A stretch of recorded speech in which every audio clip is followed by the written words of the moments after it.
Hello. Wait, what? Oh, I needed freaking 15 minutes to get ready for my fucking stream, even though I was ready like half an hour ago. I'm so stupid. I'm so dumb. I'm so bad at this. Also, my species is fucking dying in my browser game. Holy hell. Oh shit, did I check everything? Is everything working? I mean, like, is this. I'm working? Hello? Hello? I'm working? My game supposedly working, right? Why am I pitching my voice again? Can I speak normally? I don't know. I'm just subconsciously doing this when I'm on stream. I'm sorry. I'm not mean to do this. Oh, they, like, the killings happened here. Okay, I remember this. But first of all, do I have something to talk about? Do I have something in my notes that I wanted to talk about? Oh, I did change my title. Okay, that's good. That's nice. Delete this from here. Thank you. Do I want to tell you about the books that I read? Maybe really quickly, because I wasted fucking 15 minutes doing nothing before the stream. So I read this book called Faust by Goethe. It's a really old book, and it actually was part of school program in whatever my region, you know? In my region, it's part of a school program. And I reread it. And can I tell you, this fucking book sucks. It's so bad. Holy fuck, I'm so happy that it's so bad. It's so bad. The main point of a book is that you shouldn't fuck 14-year-olds and make them pregnant. Maybe that's why they make you read it in like middle school? I don't know. But the plot was literally this. And what's really upsetting is that this book has really good premise, but the writing itself is really bad. And I actually don't. Okay, I have some idea why the fuck would they put this book into summer reading for middle schoolers, but it's so weak, such a weak reason. Whatever. So, on top of being books, on top of being a book about fucking 14-year-olds, it's also a book about a lot of occult stuff, like demonology, you know the premise, probably. Does he have this book as a reading in America? I wonder. The premise is a god and the devil make a bet on a human being named Faust, who's also a doctor.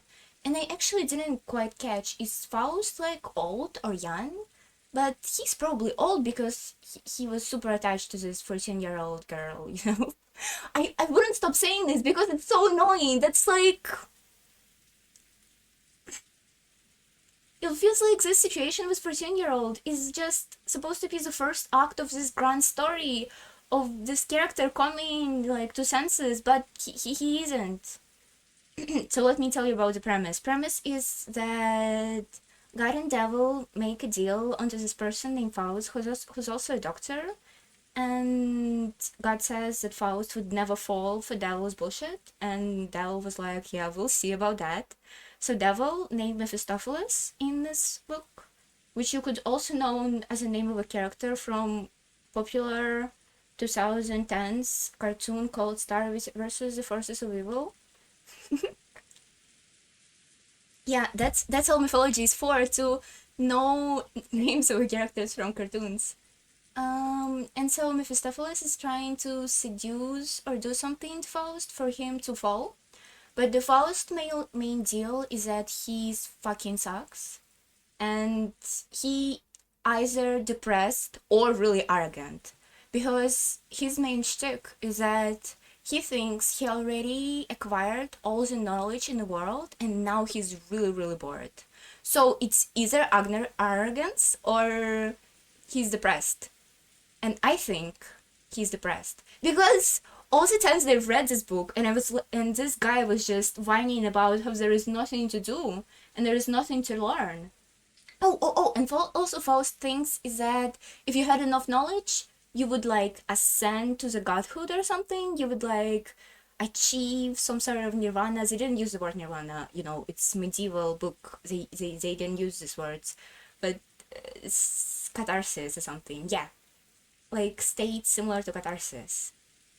And so all the times I read this book, I was like, holy fuck, how hard it is to live in the medieval times that science is literally degrading and you're saying all this garbage.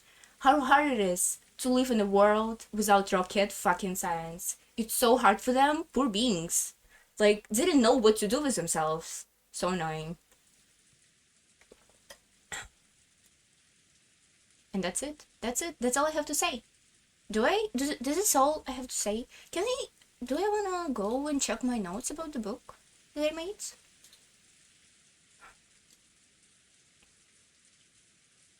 Ooh, I do have my notes here. Are they synchronized with my phone notes? Ooh, they are. I hope you didn't see them. Yeah, you didn't see them. That's good.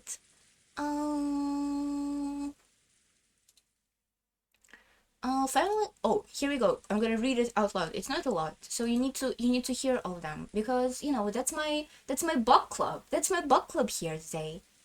For intro of the stream. Paul's heavenly identifies heaven and spirit and godhood with knowledge. You can ascend, he says, when you know enough. Yeah, it's what I said before. Faust depressed and nothing brings him joy. Death for Faust equals good. Oh, death for Faust equals God, like godhood and spirituality, but living life and enjoying it is prerogative for the devil. Good sentence. I'm good at this.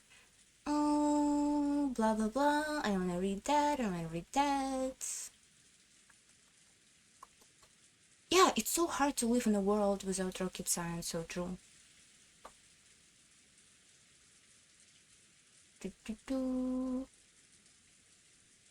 Faust is a comedy manga. That's good. That one is good. That was the quality review. It actually was really humorous in some moments. I wonder why the fuck would they have such fun characters? Why the fuck I criticized in this 19 fucking... It's not 19, 14 fucking 50s book with some modern standard critics. Modern standards. Oh, fuck me. I can't conclude this. That was it. I'm sorry, that was it. Verdict. Do not get 13-year-old pregnant. Good premise, interesting mythology, bad plot. Oh, yeah. This book has a lot of, like, demology and mythology, and it's a lot, and it's, like, take place in a lot of occult places, and there's witches and shit like that, and they talk about Lilith, Walpurgis Night, you know, like from Madoka.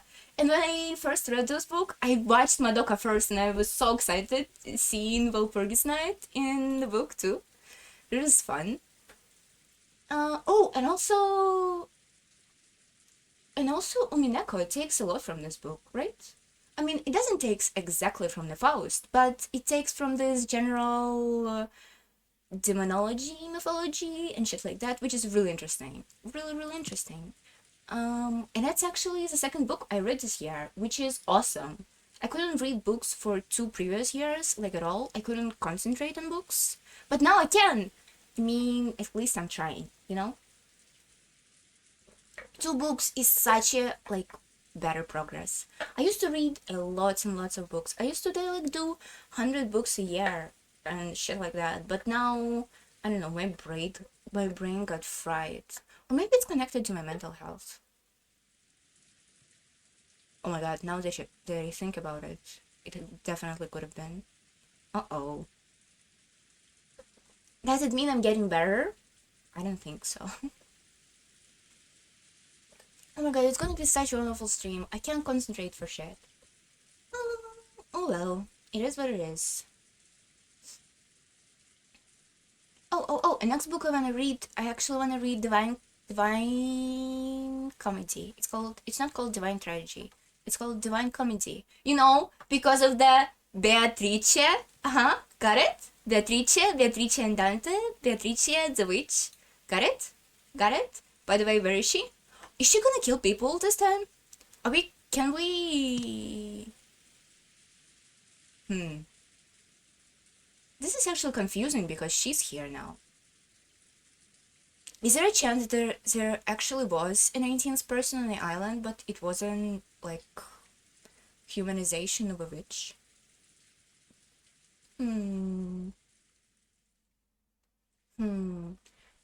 Okay.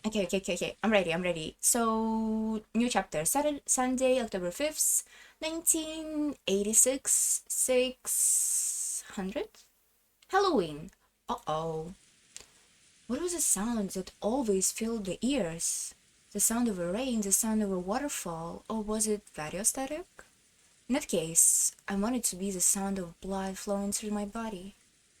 I wanted to be the sound of a blood circulating throughout my body, telling me that I'm still alive. Who is this? Is it morning? Oh! The light entering through the cracks in the curtain was faint, but it at least told him that dawn was broken. Hinza, still in the same pose he had when he awoke, still sitting in a chair and looking up the ceiling, felt the blood slowly traveling throughout his body. If Kinza's goal was to get to the Golden Land, what was the point on the first episode for him to go out and die in a body burning machine, I wonder?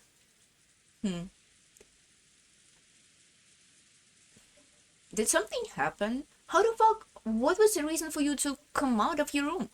That's interesting. Judging by the clock, it was early morning, 6 and a dot. No matter how tired he was, no matter how deeply he slept, he woke up at exactly this time, as though he had measured it with hourglass. This literally happens to me every fucking time. So I used to have this problem where I couldn't fall asleep for a long time, and I still kind of have it, but it's not as permanent these days. Maybe like for months or two, I'm not having problems with falling asleep almost at all, which is awesome, 10 to 10, but now I have a problem that I can't sleep longer than fucking 7 hours or like 6 hours. I just can't. I just always constantly wake up at the same time, and it's not an option for me to fall asleep earlier. So I constantly sleep these 7 hours a day. But to be fair, when I sleep 7 hours a day, Pokemon Sleep gives me like B rating instead of D when I sleep 10, 11 hours, but like 2, 3 days a week. So, that's nice. That's a progress. At least in the opinion of Pokemon Sleep. Did you read this? He didn't think that something like this was worthy of boasting of, but he told himself that while he could still do something like this, he was still in a robust health. Morning has come, which means... It seems that I've escaped being one of the first sacrifices. Was it a result of the roulette fortunate, or is it the fruit of my efforts? Is it irritating that I cannot tell the difference, but I will not say that.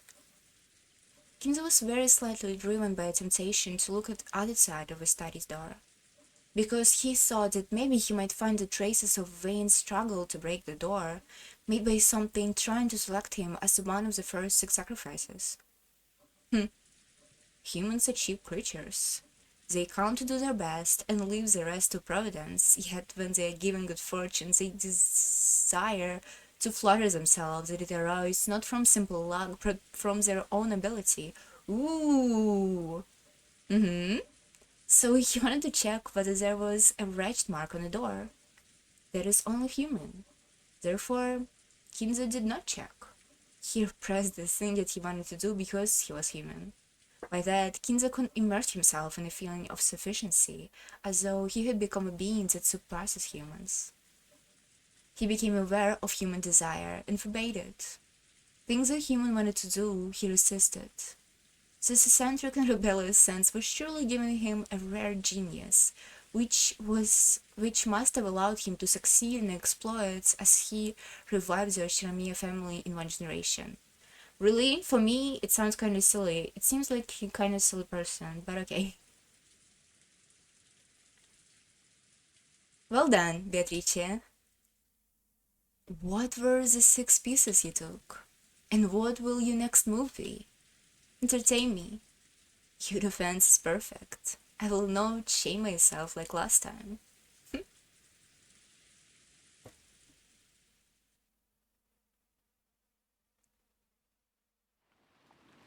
The servants work early.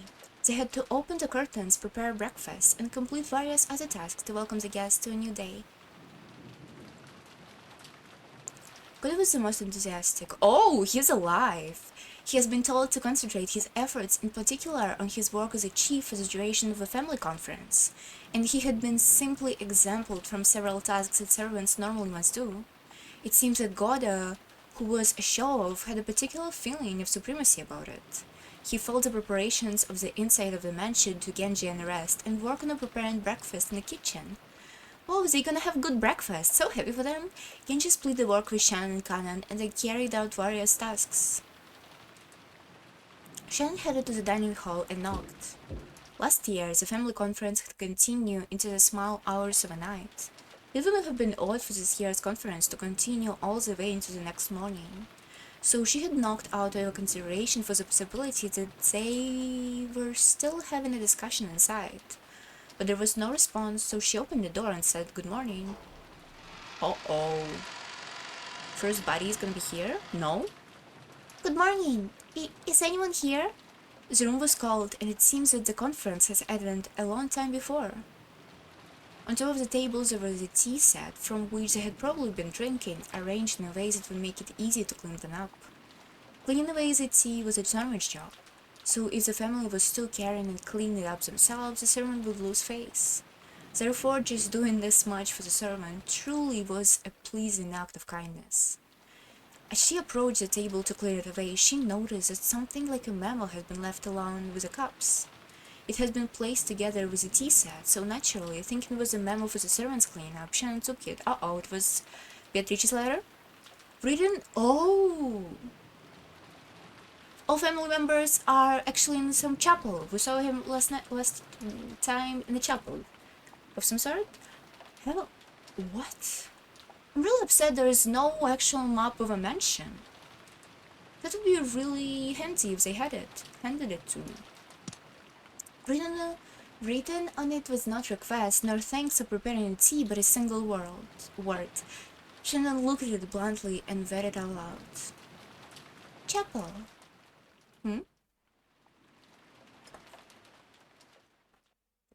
Okay, so it was a chapel, confirmed. All adults just died? A small sound kept repeating over and over. It was a sound that would ordinarily have been trivial and insignificant. How many people should die on the first night? 5 or 6? Epitaph. On the first twilight, sacrifice 6. Okay. So one of the adults survive? Is it gonna be only kids and servants and Kinzo? That's a funny dynamic, I guess. Characters.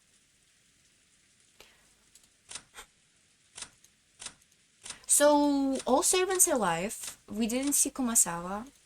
We don't know how about Nanjo, so some of those are dead. Is any kids dead?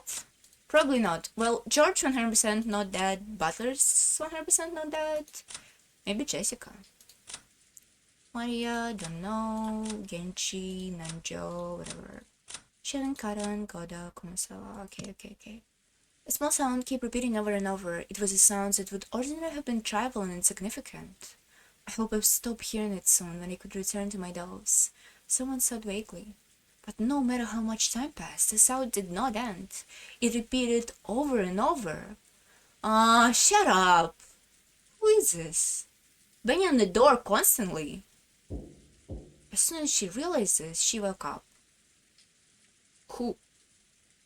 Someone was knocking. Rosa? When she noticed it, there wasn't just a knock, but a voice too. Rosa-sama! Oh, it's Genji. Rosa-sama! Rosa-sama! Good morning! Wait. I'm coming now. It has been Genji's voice. Looking at the clock, it was still before 7. Oh, was Rosa with the people in the chapel? It was clearly too early to wake up the guests. Did something happen that was bad enough to cause this? She felt her sleepiness increasingly fade thanks to the ominous premonition. Because Genji has been familiar servant to Rosa since her childhood days, she opened the door She opened door a crack and answered, even though she was slightly defenseless in her pajamas. Uh-oh. Good morning. I apologize for waking you up this early. Did something happen? Yes. Actually, at the chapel. Genji spoke into Rosa's ear and he told her something in a small voice. It seems that Rosa couldn't understand what she was being told after only hearing it once, and after repeating the words back to him several times, she finally realized that apparently something strange had happened. Rosa closed her door for a second, and after changing her clothes, she immediately accompanied Genji and they headed to the mansion. Uh-oh. Nothing good is happening in the Shiramiya family. The chapel required some explanation. It does. It wasn't in the mansion, but in the grove behind the mansion, which could be reached after a short walk. Fuck you for not telling me at first. It has been built at the same time that the mansion has been constructed under Kojima, so while its outside walls has been repaired many times, making it look new from the outside, it was a very old building. They really are rich people, holy shit. Rosa and Genji dashed through the rain together. Why would you have a chapel? Wasn't Kinzo like a cold guy?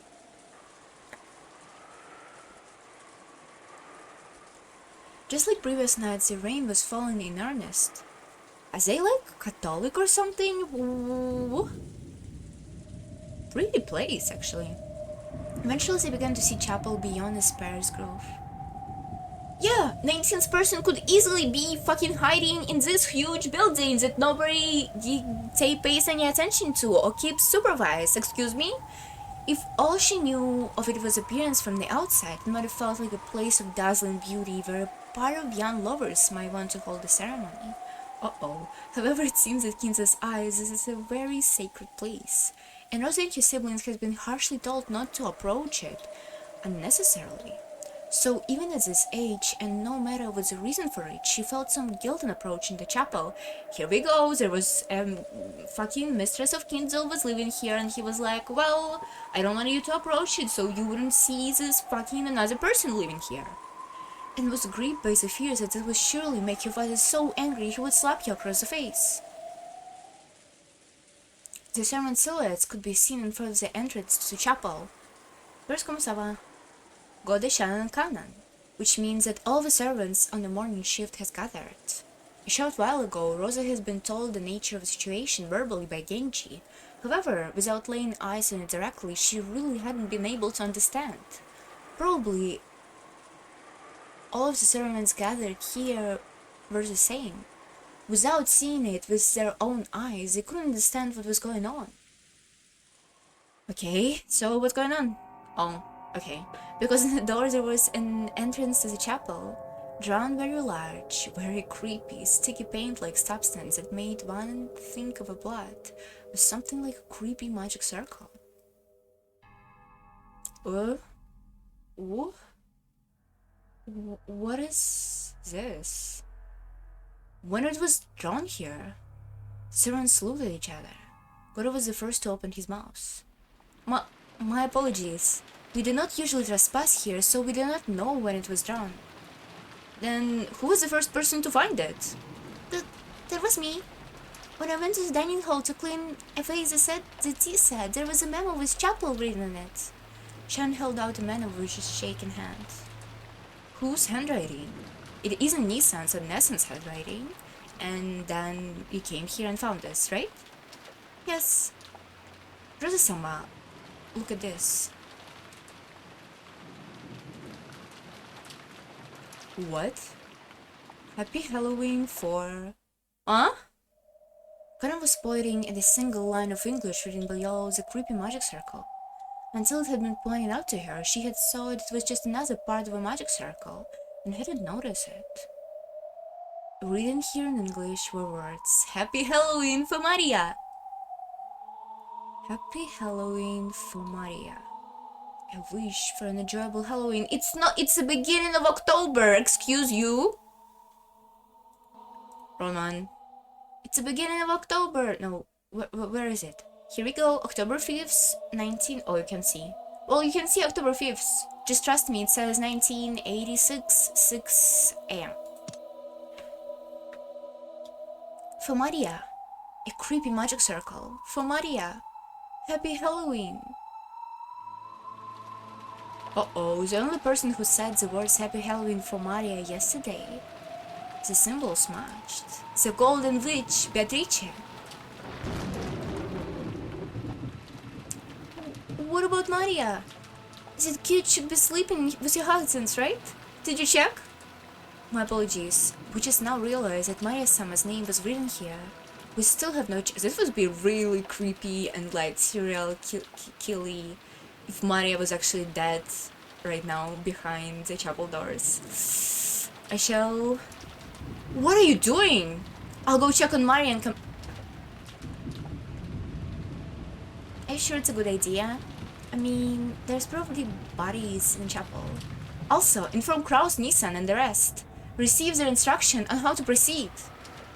Oh, Rosa, I mean, they would probably not wake you up if Kraus and Natsuki and Eva or anybody else was alive. After saying that much, Rosa finally noticed that something was out of place.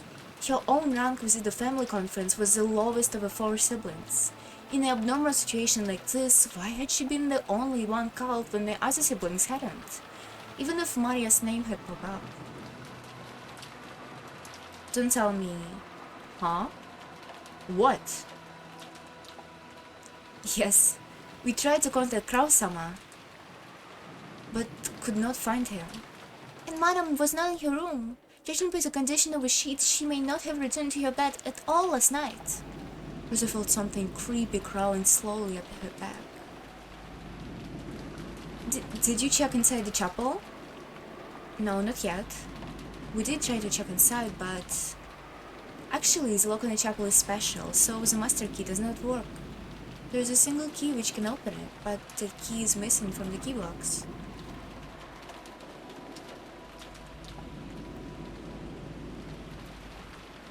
She didn't want to get any closer to the door with the creepy magic circle if she couldn't help it. Rosa readied herself and approached and tried pushing and pulling the knob.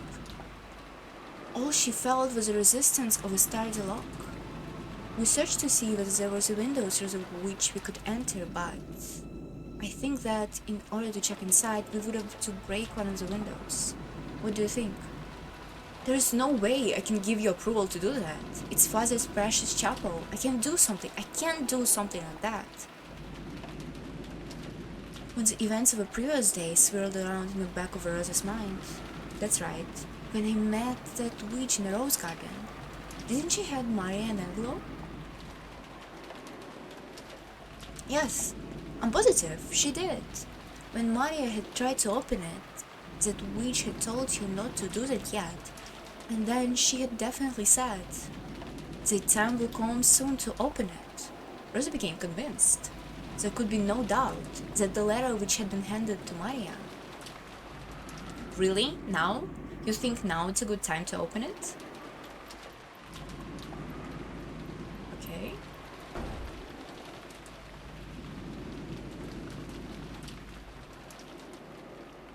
After dashing back to the guest house, Rosa approached the cousin's room while hiding her footsteps. Really? Softly opened the door and peered inside. From the inside, she could hear the healthy snores of young people. The 4 children were all here. Okay, that's good.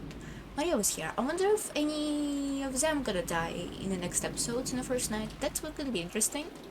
Also interested in why the fuck in the end sequence of the first episode there was a character who did not stay alive in the end. So there was Jessica, George, Butler, Maria, and Shannon and Kanan, right? But Shannon and Kanan died literally first on the first night. Why would they be in the last sequence then?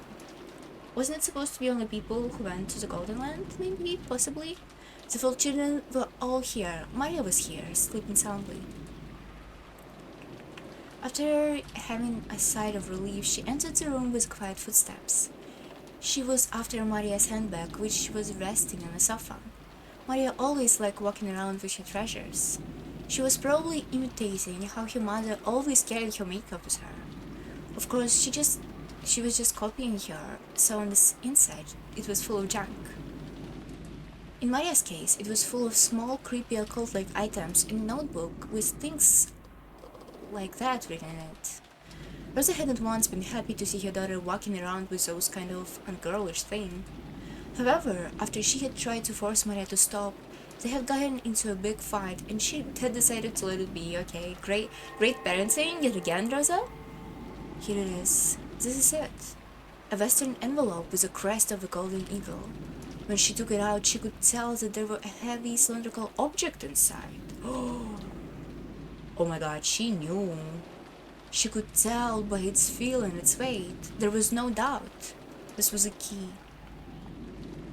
After turning around and checking that Maria was still sound asleep, Rosetta opened it. Right here? Run away at least. Rosetta opened the envelope and tipped out the contents into her palm. It was a key with an old and intricate design. Rosa grasped the key and dashed out. It seems that Butler noticed those sounds, and after grumbling and turning over in his sleep, he started snoring again.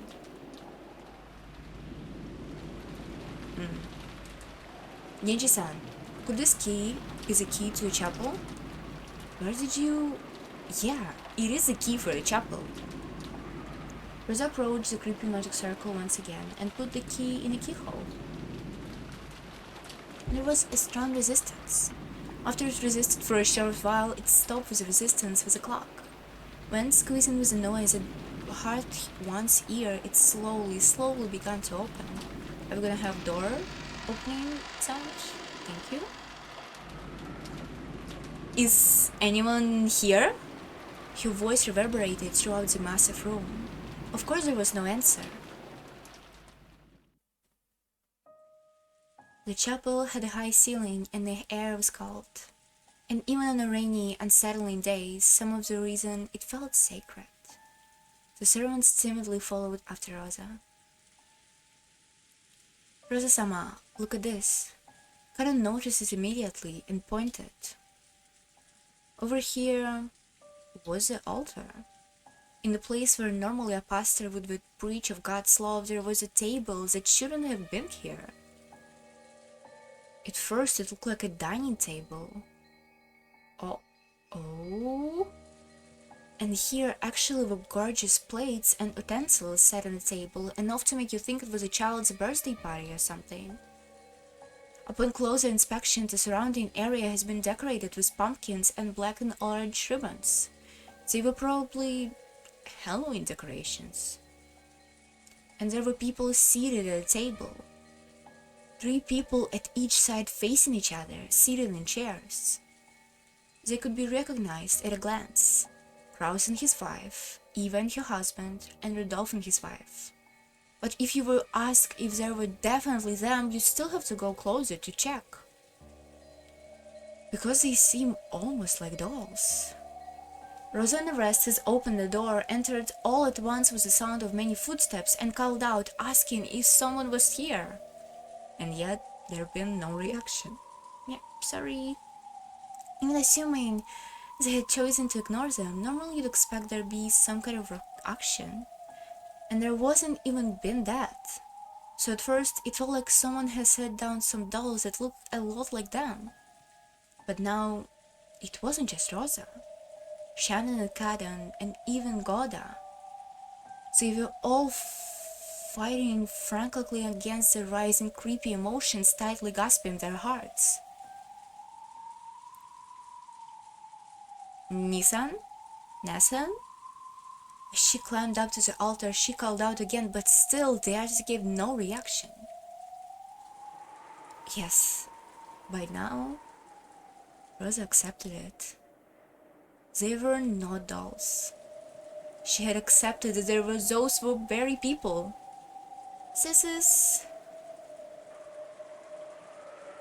They approached close enough to be able to see clearly but on a table. Just like their first impression, it looked like a lovely banquet reminiscent of a child's birthday party. Plates filled up with sweets, glasses with lovely drinks, several ornaments in the shape of pumpkins. They were all decorated in Halloween style, and while it might have been an irrelevant thought at a time like this, she thought that this would surely make Maria happy if she could see it. Really? They were seated in front of a table, and it looked like they were sleeping. It was eerie scene, as though a small, fun-looking Halloween party has been stopping here. Are we not gonna have a cool background for this amazing scene? Really? Only the sweet ones? Oh, really? They all sleeping? When she approached even closer to them, she realized that candies were scattered all over the floor. There were candies in very fancy wrappings, cookies, fizzy lemon sweets, chocolates. And they were all distributed across the carpet, which is covered with blackberry and cranberry jam. Ew, kinda nasty. Oh, I mean, it was. Oh, but we have this one. Red Redemption? Red Redemption? Ah? Rosa and the rest finally realized what the situation was. It was a Halloween party, a banquet for those not of this world. Kraus, Natsu, Eva, Hideyoshi, Rudolph, and Curie, 6 people in all, were seated in the chairs that I saw they were sleeping. Is the sound of dripping was a sign that here, yeah. Let's read spoilers. Corpse found inside the chapel. The direct cause of death is unknown, but it seems his stomach was cut open and his intestines were pulled out after his death. Additionally, sweets and candies were packed into his stomach. Ooh, this is brutal. Okay. Welcome, Maria. Welcome, Maria. Happy Halloween. Shiromi Natsuhi, corpse found inside the chapel. The direct cause of death is unknown, but it seemed her stomach was cut open and her intestines were pulled out after her death. Additionally, sweets and candles were packed into her stomach. I mean, still pretty doable as a human being, isn't it? See? Didn't I tell you? Bellies are full of candy. Bellies are full of candy? Oh, okay. Oshiramiya Eva, corpse found inside the chapel. The direct cause of death is unknown, but it seems her stomach was cut open and her intestines were pulled out after her death. Additionally, sweets and candles were packed into her stomach. Everyone had their bellies filled with their sweet dreams. Really, not a lot of new information in this after quotes. Corpse found inside the chapel. The direct cause of death is unknown, but it seemed his stomach was cut open and his intestines were pulled out after his death. Additionally, sweets and candles were packed into his stomach. A belly could never be full of disgusting things. A belly could never be full of disgusting things. Really? What does that mean? Yeah, corpse was found, sweets. Yeah, that's why we want to be simple and sweet like candy. That's why we want to be simple and sweet like candy. Eh? So this dreamland is for you. Happy Halloween. Really confusing.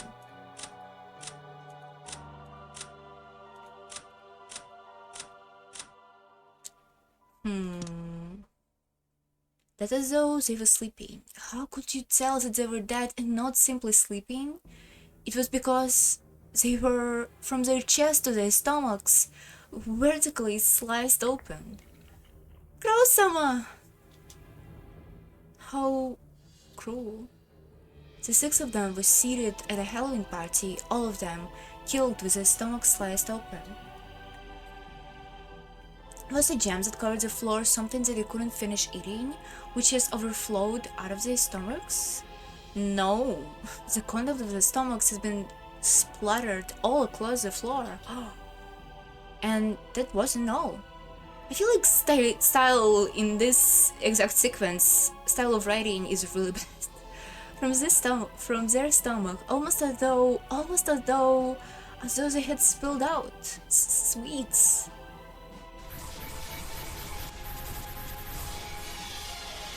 Is this too loud? Actually, should I do it a little bit quieter? Maybe I should. How about this? Maybe a little bit louder? Whatever. Candies and cookies, fizzy lemon sweets and chocolates had spilled out, stained with blood, and had scattered across the floor. What would have happened to cause this? It was almost as though the inside of their stomachs had been stuffed full with sweets, and when their stomachs had been cut, it had all flowed out. Rosa remembered a grossed out meal a turkey had been served at her own birthday when she was a young girl, when she had put a knife in from the inside, her very favorite, but because no one had told her about it at all, bright red, ketchup omelette rice had poured out like blood-stained maggots. Blood, dripping, slimy, pulpy, sticky. This is really cool scene, but I feel it described really poorly. As she screams, the trauma of her youth was revived. Rosa felt a monster raging inside her stomach as the acid started to rinse up. Unable to hold back, she threw up on the floor. Based, I guess, her empty stomach couldn't throw up anything but stomach acid. The scene in front of her was no longer a fun Halloween party by any means. The three couples had been placed here with his stomach vertically wrenched open with a gikupa? What? Lots and lots of sweets had been stuffed in here. Pulpy, what? Puri Pagiurubuku? I'm sorry. Blood and guts and sweets were overflowing onto the floor. Bloodstains, sticky, sloppy, pulpy, sweet candy stuck to each finger. Gummy. Yummy. I got love in my tummy. But it's stained with her entrails, sloppy, pulpy. Why are you saying this? Stop saying sloppy, pulpy. What was that I stepped on just now? I didn't feel like a candy or a cookie or a fizzy lemon sweet or a chocolate. Oh, I'm so scared. I can't even look on the bottom of my foot to see what I stepped on. What a gruesome Halloween party. From far away, it looked really beautiful, fascinating, and fun. Fascinating, fantastical, And then you see it up close. It's really terrible, disgusting, and yet still somehow beautiful. Oh, you kind of psycho, Rosa, okay. Rosa swallowed so it try as best as they could escape her throat with a loud voice that was neither a scream nor a roar.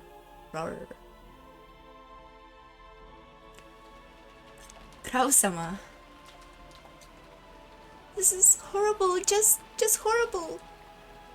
Ambulance. Police. That's right, the police. Police. If a word tied to reality like police hadn't come out of God's mouth, Rosa and the rest would probably still have been unable to escape that nightmarish party. But that wasn't because they thought that the police might be able to do something. If they didn't say police out loud, it felt like another seat would be set up at this demon's party and given to them. It felt like their own stomachs were getting uncomfortable feel from the inside. Rumbling, churning, it was surely because candy was starting to overflow from their stomachs. Rosa was again tortured by a desire to vomit and threw up her stomach acid on the floor. And then she searched to see whenever there was any candy mixed in. What? Anyway, Rosa coughed violently again and violently spat up the stomach acid that burned her throat into the floor. She realized that by now, to be fair, I'm more disgusted by Rosa than by the scene that they describe. She realized that by now her whole body has become covered in filthy sweat. Okay, yeah, we know. Genji-san, Shan-chan, please cast father for the instructions. Kura-san, go together with Kankun and call the police. Then have Dr. Nanja come here and... Have Nanja come here and what? It's way too late for medical care. The servants accepted their orders and dashed outside. After watching them leave, Rosa once again fixedly cast her eyes upon her siblings who had been through life's joys and sorrows with her and their partners. Doesn't it look like all the people could have been killed from something. Is it My Little Pony on a window here? Is this like 3 horses? Is this like in Celestia's castle there was like beautiful things, beautiful glassy windows? Is this okay? I'm sorry. What I wanted to say is it seems like all the people were killed first, and then something gruesome was made of them, right? In the first episode it was them, somebody destroying their faces, and here it was them opening people up and putting some sweets in it and shit. So could it be the person who killed those people, and person who made fun of the bodies, let's call it that, is it 2 different people? Could it be that somebody else killed all of them, but Beatrice herself like made it really gruesome and even more nasty than it was before? Because at none of those it says cause of death is no, right? So it's probably a clue, for sure it's a clue. Even though there could be nothing more tragic, for some reason their fantastical deaths tempted her to describe them as beautiful. Rosa, what's wrong with you?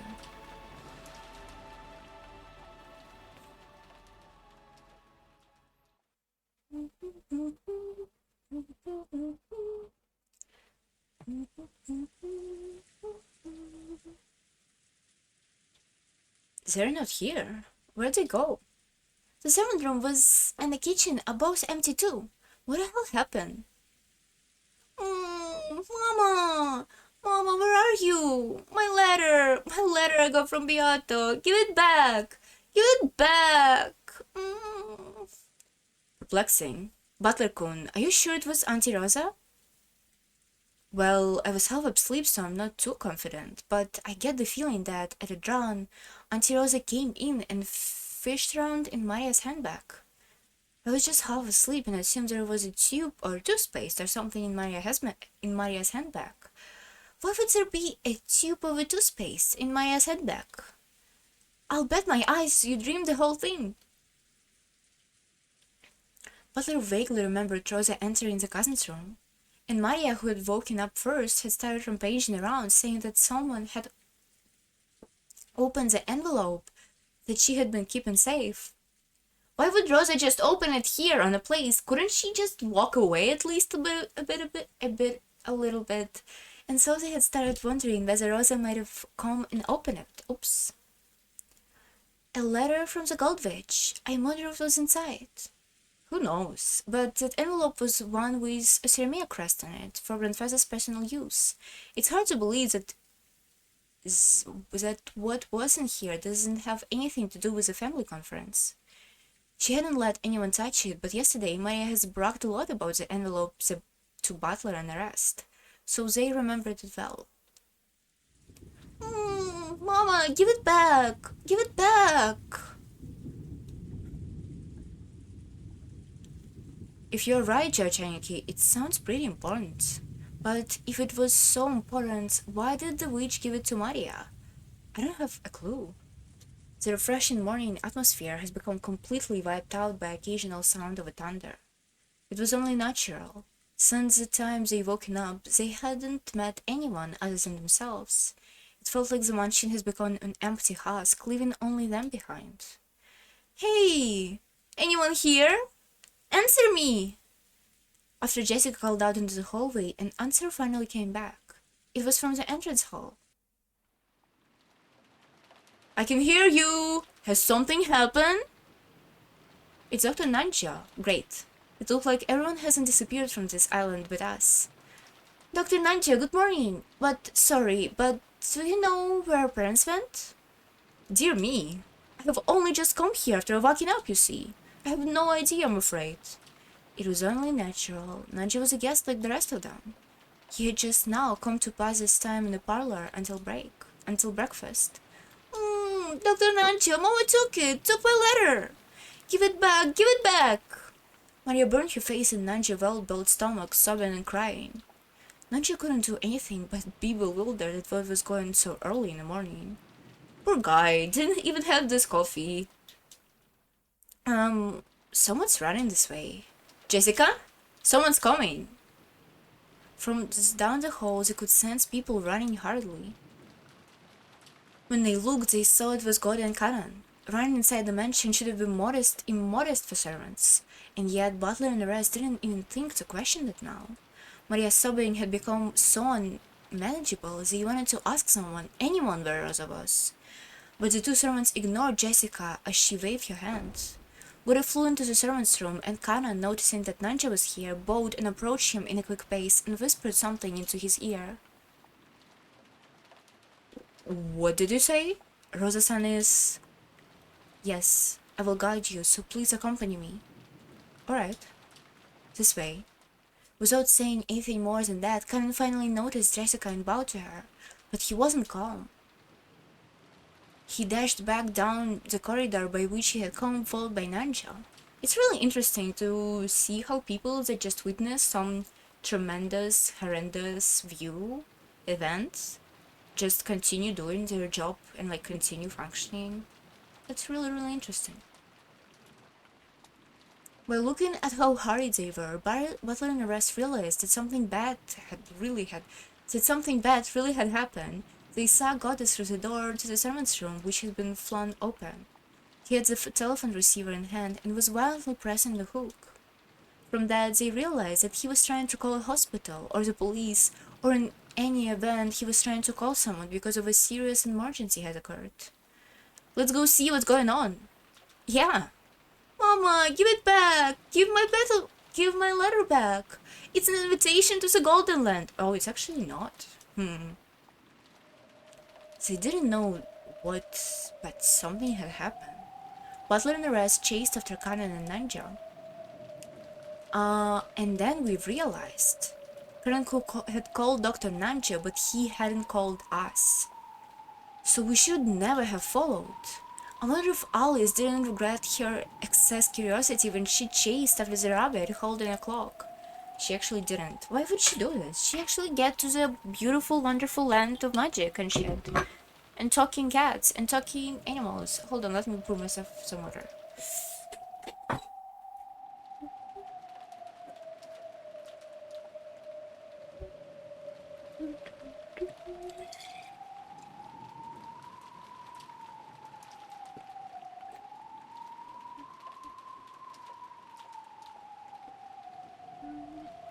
Hold on.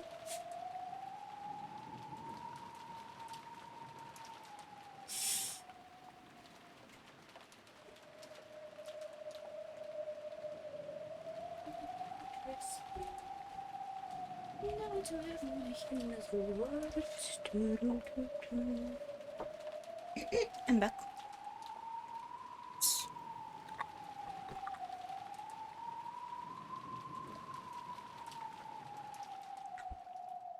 Water? I wonder if Alice... Yeah.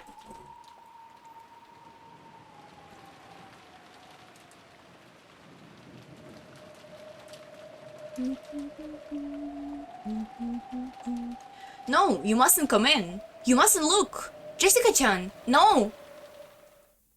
Oh. No. Golden Slaughterer. Nice. Mom, Dad, what happened? What the hell is this? There is a limit to how degenerate you can be. Isn't taking someone's life enough? What the hell is this? After you killed them, you actually bothered to sit them on chairs, slice their stomachs, and stuff donut sweets inside? Why the fuck would you do something so sick? Fuck this! Great work, shithead. Look awesome, looks fucking awesome. It would be better if you all went outside. There is no way they would want you all to see them this way. Then she told the children to go outside, but no one lent him an ear. Rosa-san, please tell them. If they keep looking at something like this, it will do nothing but harm. Rosa regretted her own carelessness. She should have been able to anticipate that the children would eventually come here. She should have quickly locked it instead of standing out. Sorry. So now the children had come. They had seen it. Surely, in this very moment, they were having a sight burner. They were having a sight burned into their eyes, which was far more grotesque than the gross-out food Rosa had seen in her youth. Ouch. Really, Rosa? Rosa is kind of a psychopath. I'm sorry, I'm trying to stretch a little bit.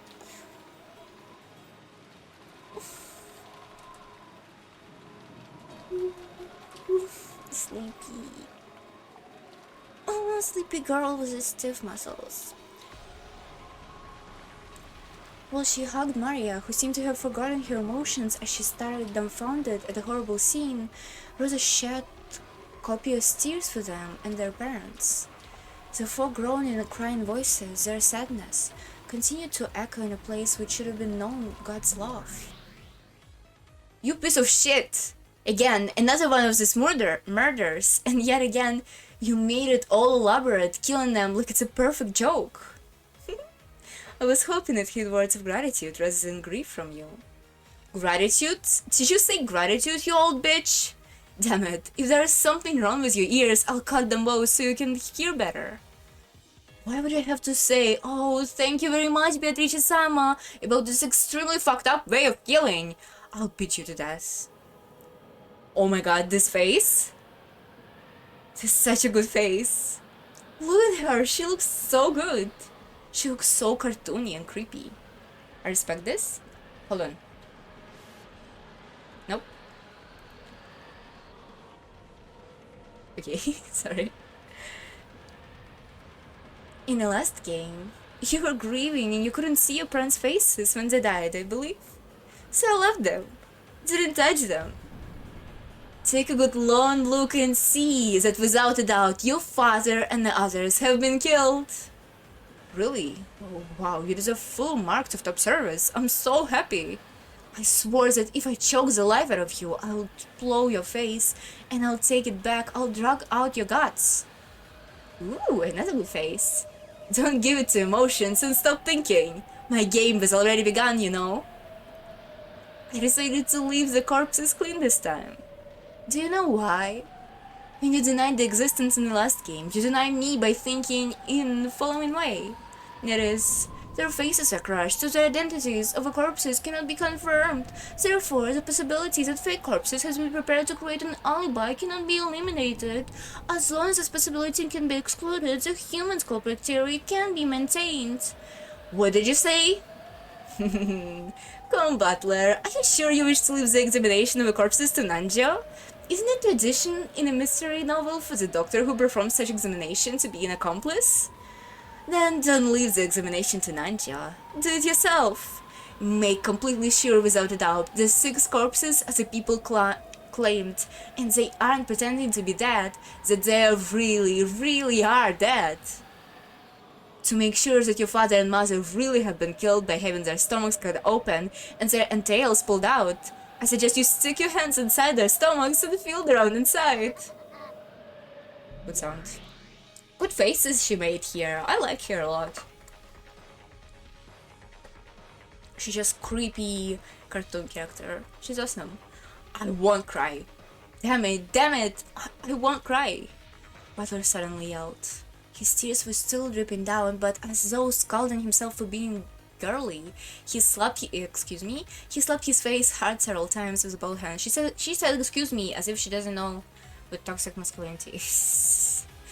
Even though the tears still wouldn't stop. However, he felt a hot blaze ignite in both his eyes.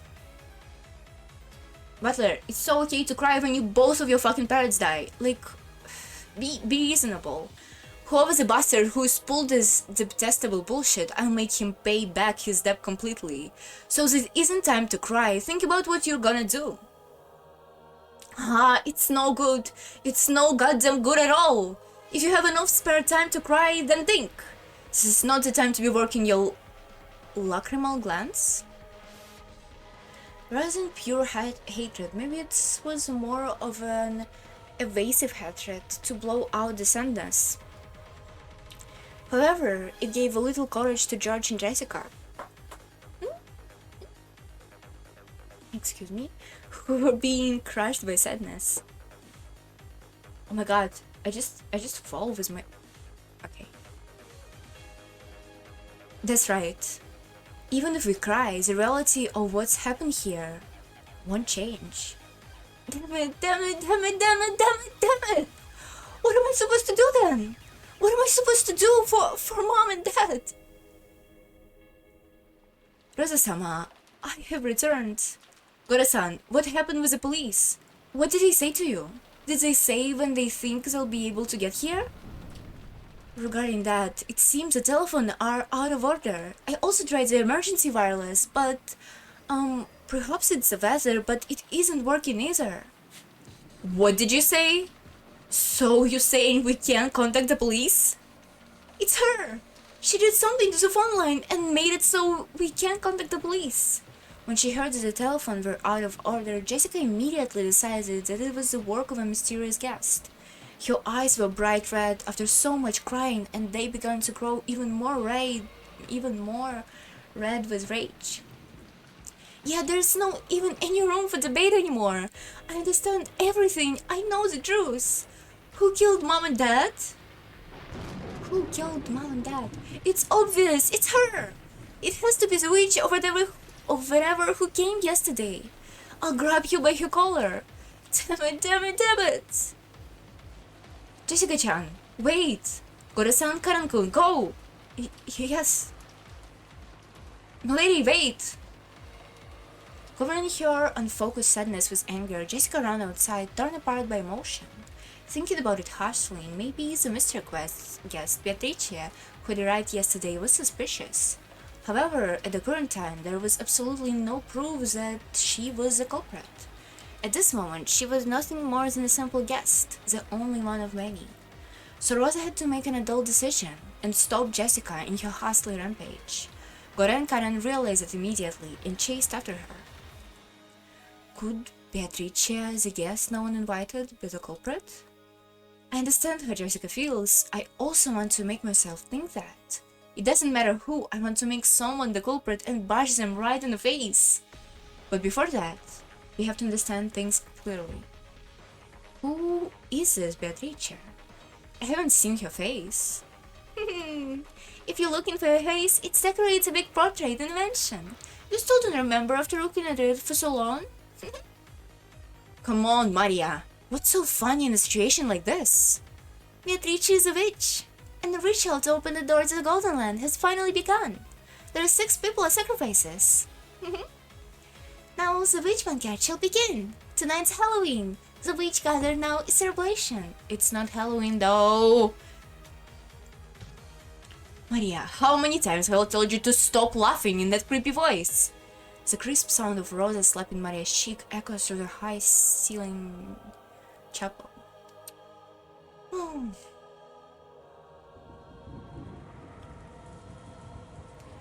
It kinda feels like even since the rain started yesterday. No, even since the island has become wrapped up in a typhoon, something has gone crazy. I had arrived in Rokujima while it was clear and taken a nap because I had gotten up early. When I woke up, it had already started raining. And after I got up, that's when it all started. Suddenly, a mysterious visitor had arrived, calling herself the Golden Witch Beatrice, and it felt like the world has struck screwing bit by bit into something insane. What happened while I was taking a nap? During that time, had this island been cut off, trapped in a different world where common sense doesn't apply? Who is this person called Beatrice? In some unknown person trying to involve himself with an inheritance problem, like her parents were freaking out about the dinner last night? Or is the culprit the witch from the Legend of a Gold, like Maria says? Even if Jessica hadn't let her short temper get better of her in this situation, the visitor was probably the most suspicious. But we mustn't jump to conclusion just like that. Yeah, it's no good, no goddamn good at all. Catchphrase, Butler. I smacked my face with both hands again, cooling off my brain before it overheated, even though it might have been a waste of effort. This is one of the grandparents' envelopes. On a tray piled up with sweets that decorated the table, Judge Anki found a western envelope which had the Shiramia crest done on it in a golden leaf. And it was unopened. So, does it mean it was sent to us? If it was something dead in the rest read, it should be open. It seems your reasoning is correct. Look what's written here. It says, to those who remain. Is this a letter that culprit left? What's inside? Anki, let's open it. After nodding silently, Judge Anki opened it. A folded letter came out. I'm reading it. I'll read it. Welcome to Rukijima, ladies and gentlemen of the Shinomiya family. I am Beatrice, the alchemist of the family under the employ of Kinza-sama. The letter really was a joke. This Beatrice, who called herself the family alchemist, has announced that she was collecting the gold she had lent grandfather along with interest. And that interest was everything that grandfather was created.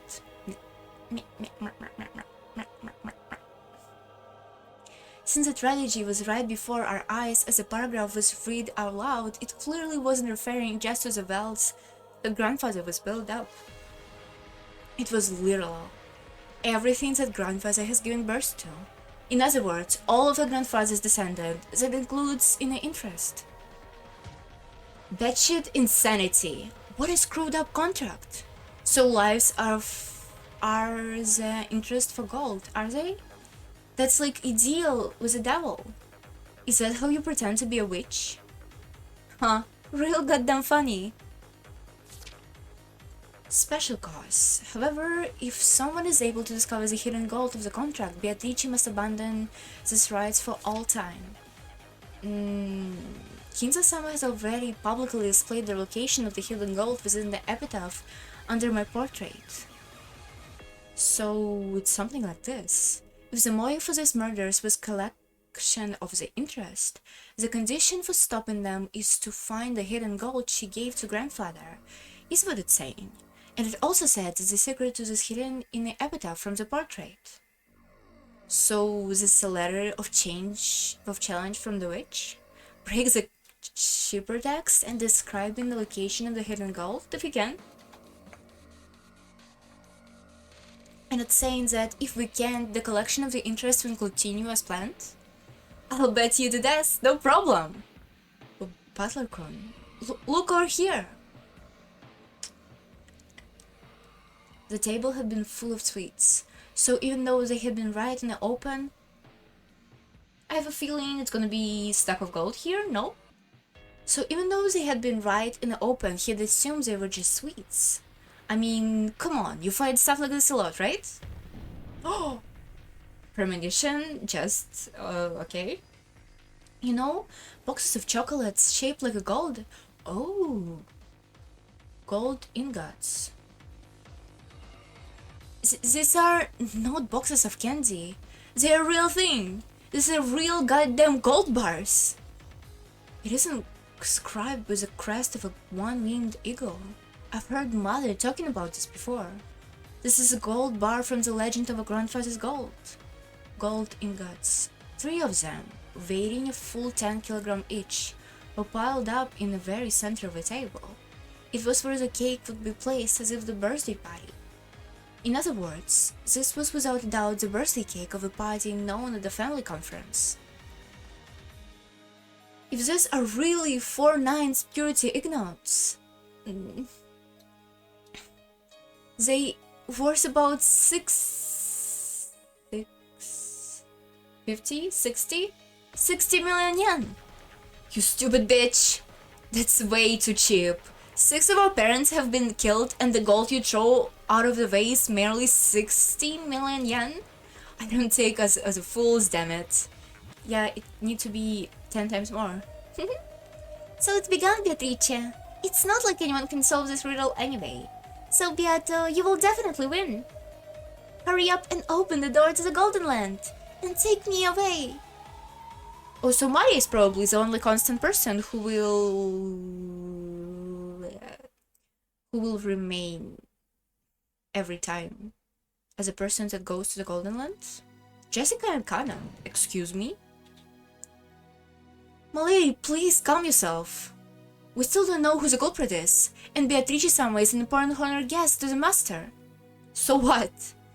If we grab you by the collar, she'll definitely confess. If we can look you in the eyes, we'll know. I'll see through her. A witch? Beatrice? I'll expose you for who she is. Jessica never stopped moving. Goro and Karan chased after her, doing their best to convince her, but Jessica never lent them an ear. Eventually, the witch VIP room came to view. Hold on, let me do something real quick.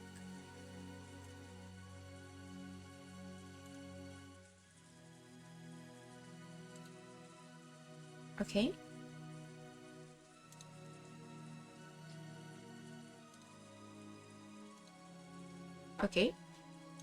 Okay, I did it. Eventually, the witch's VIP room came into view. This VIP room was always sealed and never used. No matter what kind of guest came, Kinzo wouldn't let them in the room. And yet, the servants were always made to clean this room so that it could be used at any time.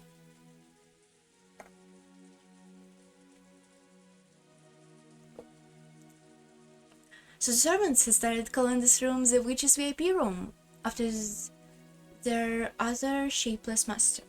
Jessica also knew this, and she couldn't stand that woman's arrogance in calling herself a witch by staying in that room. The Golden Witch was just a fairy tale. Come on, a witch? To Jessica, he's nothing more or less than a murderer who had brutally killed her parents. That's not confirmed yet, by the way. Question her, make her give painful excuses, make you spit at the ground painfully, make her breathe painfully.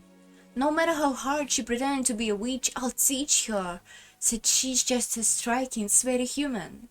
Jessica hit the door to the VIP room while yelling with all her strength. It definitely wasn't a knock. That sound was the beating of her anger's hammer, whose message was clear. If the woman didn't open the door, she'll break it down. Open it, Beatrice! Come out! You hear me, right? Open up!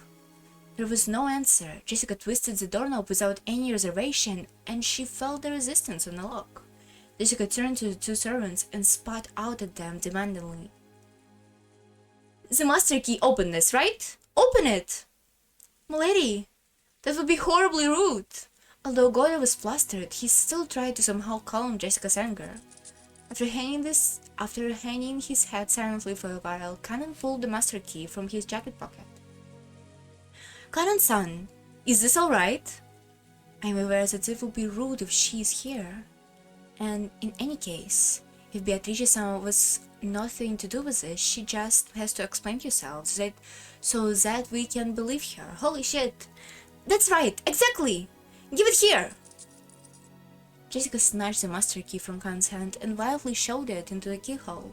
Immediately there was a light sound that she felt it unlock, and without excusing herself, she flung open the door. But nobody was here. Beatrice! Where are you? Show yourself! Jessica rudely barged into the room. The witch wasn't anywhere to be seen. Bitch! She's not here! Where the hell did she go? She doesn't appear to be here, does she? Jessica thinks that she might be hiding somewhere inside the room, peeked behind the curtains and under the bed, but she couldn't find anyone. However, there definitely were signs that the bed has been used. And although it's an odd way to say it, the atmosphere in the room had grown a little softer. What's curious is that even though Butler is saying to Beatrice, you should make it as if it would be seen that only witch can do a killing like that, she is not making it really clear. Like all of these killings still could be done by a human person, right? Like, if I were a witch and somebody would tell me, ooh, confirms that you're a witch, I would made walls of their house, like, all meaty and bloody and shit. Something like that. Something, like, really gruesome and clearly impossible, right? Or I don't know. I wanted to say I would change the color of their hair, but it would be, you could fake it somehow, right? It could be like illusion or something. Oh, oh my god. If I were a witch, I would turn some person's walls in a house in meat, and then I would go in this house and cut off a piece of meat and fry it and eat it as a steak. That would be insane. That would be so cool. That would be so cool. Meat witch, 10 and 10. Greatest thing I ever thought of on stream. Legitimately. Isn't it awesome? You would like, it's alive, fresh meat on your walls. It's not even that unhygienic, right? I mean, it probably would be unhygienic with time, but you know, when you just when you just created it, it would be fine. You could have a lot of steak, which is probably not good for your heart, but you know, sometimes you can indulge yourself, right? You can eat like a steak once in a while from your meat wall. Okay, too insane, too crazy. Sorry. And although it's an old way to say it, the atmosphere in the room has grown a little softer. It wasn't a hard atmosphere of a place normally devoid of people like the chapel. You could definitely tell that someone has spent the night in this room, but she could not be seen. Oh, isn't that she spent the night in this room? Oh, she could kill them and then came back to the room. Yeah, okay, it doesn't work. In reality, neither Jessica nor Cora had met Beatrice yet. They had only been told by those who had met her that she was a spitting image of a person in a portrait, so they were doubting about what her face really looked like. However, Conan alone had met her, and he understood what kind of being that witch was, and what kind of character she has. So he knew that if they were to force their way in here searching for her, she wouldn't let things go as they planned. She must be watching us bitterly flail about in veins from somewhere sneering at us. She's that kind of person. Because he was looking at things this way, Karan was the first to find it. The other two were concentrating on finding the shape of a person, so they hadn't noticed. Near a water jug on the side table there was a single sheet of writing paper. It was accompanied by a short message by a fountain pen, which was probably being used to write it. I understood the witch. The witch would definitely ridicule them as they found the 6 corpses, forced their way in here in rage, and were unable to find her. Ridicule has no meaning unless it was communicated. So in other words, this was definitely that. Milady, there was something written here. Written? What? Jessica quickly dashed over and violently stole the piece of paper.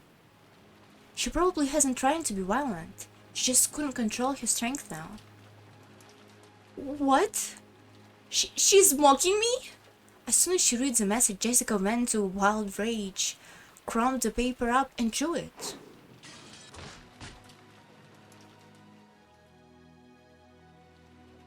Then she grabbed a table lamp that was by the side of the bed and violently swung it around, mercilessly hitting the walls and furniture with it. The light bulb shattered at once and scattered its shards across the room. Milady, please calm yourself. You hold yourself. Let go! Damn it, damn it! Show yourself, Beatrice! How could you do this to Mom and Dad? Are you that damn scared of me? I'll kill you! I'll kill you! Come out so I can beat you to death! I told you to let go of me, damn it! This was written on the paper. Do you think that I'll waste my time waiting comfortably in a place for you to barge in here? You're too wild to be suited for You're too wild to be suited for this intellectual night. What kind of faces must your parents have had after raising you to be such a hopeless fool? Yeah, I saw them. They had perfectly stupid faces, just like you. Now they're in a Candyland, with their bellies all full. It sounded like something witch would write. It means that she had predicted that one of the siblings, that one of the children who had lost their parents would come running in here. If she was hiding somewhere in this room, she would surely be rolling around with laughter. The witch was that kind of person. She sneered at people's misfortune, using it to stave off the boredom of 1,000 years. Still doesn't think she's a bad person? Hand it over. I'm telling you that you will hurt yourself. I said let go! Damn it! Damn it! Gotta grab the table lamp Jessica has been swinging around and took it from her. Because she kept swinging it around, she might hit something and get injured. The goddess eyes Jessica probably looked mad with rage, burning with flames of anger, but Conan's eyes saw it differently. Those were probably tears of sadness hidden by rage. Therefore, when at the moment the table lamp was taken from her, Jessica dropped to the floor almost as if groveling and started crying and scuttering at the carpet. Laura was surprised, but Helen was not. Her way of crying by brandishing her anger has been swollen from her, so this was inevitable. Mom, Dad! Considering that she was the daughter of the Shramia man family, she was in a very shabby state. She scratched the carpet with her fingernails, and even her feet withered and scarred it. Jessica cried very, very hard, because if she didn't, her rage would start building up again and swallow her up. But over and over again, she remembered that letter's humiliating message. What kind of faces would your parents have had after raising you? What kind of faces must your parents have had after raising you to be such a helpless fool? They aren't stupid. Both mom and dad were smart. They weren't like me. They were really smart. They aren't stupid. Take it back. Take it back. Yeah, I saw them. They were perfectly stupid faces like you. Now they're in Candyland with their bellies all full. Damn it. I'll kill her. I'll kill her. Slice her stomach and make him meet the same end. Jessica cried and screamed. She triggered an asthma attack. The servants watching over her ran up to her hurriedly and rubbed her back. But that only provoked Jessica's wrath. Uh-oh.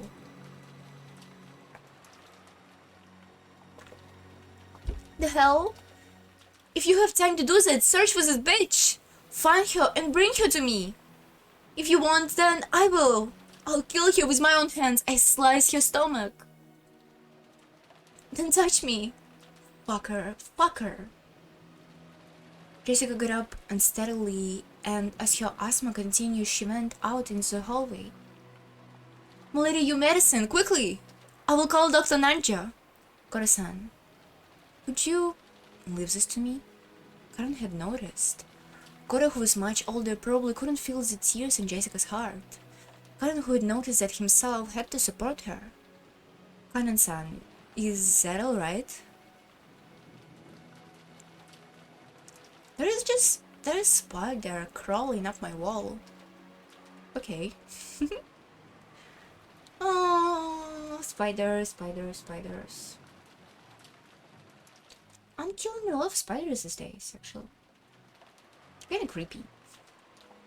I believe that my lady needs some time to cry for now, after seeing her parents when they were killed like that. You're right. Cora also understood. And he also knew of the modest relationships that Jessica and Colin shared. So he understood everything and left it to Colin. Okay, God is not all that dickish, right? I understand. I will go back to Rosa-sama. Please take care of my lady. Yes, leave it to me. Colin's voice was frail, but he nodded forcefully. After looking at his eyes, Cora also nodded forcefully. Cora was a veteran with many years behind him. He had seen a great number of people in his life, so he knew of the vigorous sparkle that could be found in the eyes of those who had self-control. He had seen that clearly in Kanan's eyes. Therefore, he would leave this to Kanan. Thinking about it, they may have been the first moments that Cora has trusted Kanan and relied on him for a job. That's nice. It seemed Jessica was heading towards her room, leaning against the wall as she suffered from her asthma. Canon followed after her wordlessly. If she had asked for a hand, he would have jumped over and supported her. But as long as Jessica didn't ask for that, he hid himself, watching over her from a distance where he could come to her rescue at any time. As Karen remained at the spot where 10 billion people would hope for someone else to be when their hearts felt like they would explode from sadness, he silently watched Jessica's back. Then finally, he was crouching in front of the door to her own room. The asthma attack has been stolen all her strength, and his thoughts had gotten hazy from the lack of oxygen, so that he could no longer stand up. But right now, Jessica wasn't thinking that she wanted someone to lend a hand, because she still hadn't able to overcome the flames of anger.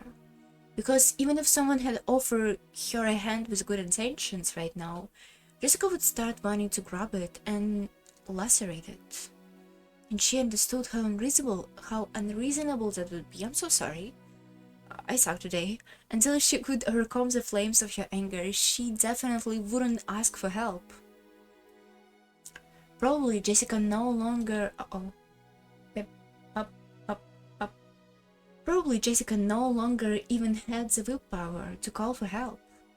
But Cullen heard it. He definitely heard it. Cullen definitely heard the voiceless call for help, which is shared by those from across the world who are grieving, and which, though they scream and scream, cannot be heard by anyone. So dramatic, guys. Karen softly knelt by Jessica's side and wordlessly over her shoulder. Even as Jessica kept coughing painfully, she accepted it, unlocked her room, and entered. This way. I'll prepare you medicine right away. I can cough, or my throat gonna, go insane even more than it is right now. Jessica had often said that when she let her asthma run its course, it hurt so badly that it felt like she would vomit her whole stomach. Her face was pale and her gaze watered, and yet the coughing continued. Even so, her sadness was probably even stronger. After having her seat on the bed, Cannon took the inhaler from a cute basket on the side table by the bed and handed it to her. Jessica sometimes forgot to walk around with her medicine. When it seems that this was the case, Cannon would have noticed and secretly carried out the inhaler from the first aid kit in the servant room, but he hadn't done so today. He scolded himself, as though wondering how, after failing to bring it with him on a day like this, he would call himself furniture. Again about this shit. When he remembered the day when he had spoken that word and somehow betrayed Jessica's feeling, which jarred Cannon's heart. But compared to Jessica's current sadness, he thought of that as far more shameless emotion, and he suppressed it to the depths of his heart. When she inhaled her medicine, Jessica's wild breathing calmed down bit by bit, and she was finally able to regain her composure. But the strength and willpower she had lost wouldn't allow her to rise up from the bed.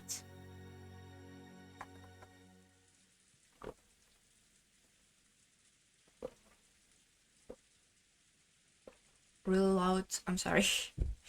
Really loud gulping sounds, I'm sorry. Are you alright, lady? I'm alright. I'm all messed up over mom and dad. But after I cry a little longer, I'll be alright. Connor regretted misspeaking. He had said, "Are you alright?" to her. Was he really unable to notice the pain in her heart? This was why he has ultimately mere furniture. This is why he couldn't become a human. Shut up! Being socially awkward doesn't make you fucking furniture. I will be in the corridor. If you need anything, please call me immediately. Tell him to stay! Tell him to stay! Khan understood that she still needed some time to cry alone. No, tell him to stay. He told her to call him by any time, both and made to leave the room. Is there something? Jessica had spoken as though she wanted him to stop, so Karen had stopped. If she asked it, I'll do anything to help her. If it would If it could help heal the pain in your heart right now, I would even become a cane or a chair. You mean like this? I'm sorry. I'm sorry. I'm so sorry. It's not even that funny. It's funny for me. I don't know. He would look good as a chair. If by doing that, I can repair the pain in your heart I gave you that day. For a while, Jessica stared into Connon's eyes, as though, despite stopping him, she had nothing to say. For a while, neither spoke. Jessica broke that silence with a small voice. Sorry, it's nothing. Could you tell Auntie Rosa that I want to be alone for a while? I won't let you be alone. I won't let you be alone. So, I will be in the corridor. At any time. Call me. For just an instant, it looked like some kind of hope flew into Jessica's eyes. But it was very faint and disappeared like the first snow does on the surface of a river. Thanks. For just a while, let me cry alone. Yes, excuse me. Conan bowed once again and closed the door. He thought he had said something to give her some courage, but for some reason it felt like he had actually hurt her. Why? He didn't know. Surely it was because he was furniture, so even now he couldn't grasp human sadness. As Conan repeatedly questioned himself, he walked down the corridor. He felt like the window at the end was coolly calling to him. In the end, I'm nothing more than a furniture after all? It was still pouring outside, a dark grey world. Even on days like this, Karen would surely look at the ocean and know it was blue. But to my eyes, even if it cleared up, it would only see grey. As long as I cannot tell the blurriness of the ocean, I'm nothing but furniture imitating a person. Good one? You really don't understand the woman's heart. In times like that, you should silently remain by his side. That's why you're furniture. You... There shouldn't be a trace of annoyance in this of anyone in this corridor. It has been empty and cold, but those scuffling words approached Karen from behind. When he turned around, he saw the witch. That witch who hadn't shown herself when Jessica was searching for her, a rage bordering on madness, who had left a sneering letter to toy with her. There are 3 ways to hurt a woman. Let me teach them, just for you. One is to hurt them with a knife, another is to hurt them in their hearts. And the last one is the most difficult, and the most effective way of hurting them. And yet it can hurt them without you even realizing it. Do you know what it is? How could I know? I don't even want to know. It is to betray their hopes. No living being is more of a dreamer than a woman. They dream by themselves and hurt by themselves. A distant man like you hurt women the most. You couldn't understand. You don't have a clue how much you have injured Jessica. Because you're furniture. I have no intentions to go in alone with this nonsense. Did you appear only to sneer at me? Don't be so full of yourself, furniture. You aren't worth sneering at. Still, even though you may not be worth it alone, if the two of you gathered, that's more than enough. I never get tired of the pleasure that comes from laughing at the fate of a young couple. What did you say? You aren't thinking... Not milady. Great eyes. I need 2 who are close as sacrifices for the second twilight. The 2 of you truly are convenient. Wait, don't misunderstand. Milady and I don't have this kind of relationship. We can't become the sacrifices for the second twilight. That's why you hurt Jessica. That's why you cannot become human. Very well then. If you won't admit that you have feeling for Jessica, I can accept that. But I'll tell Jessica. Why? You idiot! Isn't it obvious? Another great face! Holy fuck! It'll be fun to kill you and see the pained look on your face. Why else? Following the rules of a ritual, I will be arbitrarily selecting people as sacrifices. However, there is no rule saying I can't kill anymore. If I think it's fun, I can kill any number of people. So I will kill. Make me laugh as hard as I can, alright? Furniture, cannon? Well, I'm having fun. And this time, Cannon definitely heard Jessica scream. Final corridor, excuse me, what is this song? The instant he blinked and looked down the corridor, the witch who had been there making a perfectly ordinary face until a second ago... Excuse me? Excuse me? Did you see her face? Making a perfectly ordinary face until a second ago had disappeared. Right now, it was just him standing alone in the corridor. And the person he wanted to protect was asking for help and was right over here. It was obvious what he should do. It wasn't logical. It was an electric reaction, without a trace of hesitation or idle thought. The person he wanted to protect was here and asking for help. So in that moment, he genuinely felt like he wanted to be a person who was here for her. Uh-oh. When he flew into Jessica's room, his eyes latched onto a bizarre scene. The room was a fantastical world where blizzard entertainment of golden powered danced almost as though gold leaf has been scarred inside the snow globe. No, that was not it. I've seen this spectacle before. It wasn't a gold leaf. It's countless gold butterflies, Beatrice's minions. Jessica was surrounded by countless butterflies and was waving her hand around, trying frantically to bat them away. Milady! Kanan-kun! Help! Kanan rushed towards Jessica and violently brushed the group of butterflies away. The butterflies, beautiful yet filthy, surrounded Jessica's face, trying to crawl in through her mouth and nose. Jessica gagged violently, almost as though the butterflies were triggering her asthma attacks, sneered at her. Indeed, when Kanan ran towards Jessica as she choked, the butterflies stopped attacking her, and this time they began to elegantly dance a rondo around the two. Kanan-kun! Kanan-kun! It's alright. While there is still life in my eyes, I won't let anyone lay a finger on you. Show yourself, Beatrice. Are you satisfied now? As he guarded Jessica in pain and using her inhaler, Kanan yelled into the empty air. When he did, the empty air definitely laughed back, satisfied.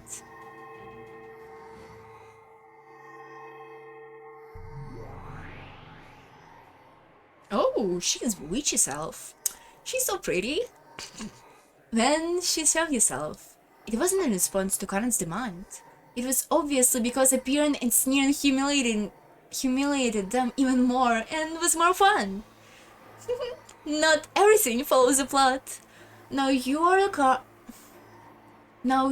carp on the chopping board. No, since you two are together, should I call it duck with green onions? No idea what that means. Let's interrupt this tragic dramatic scene. Gibby, to check what the fuck duck with onions means. Duck and onions.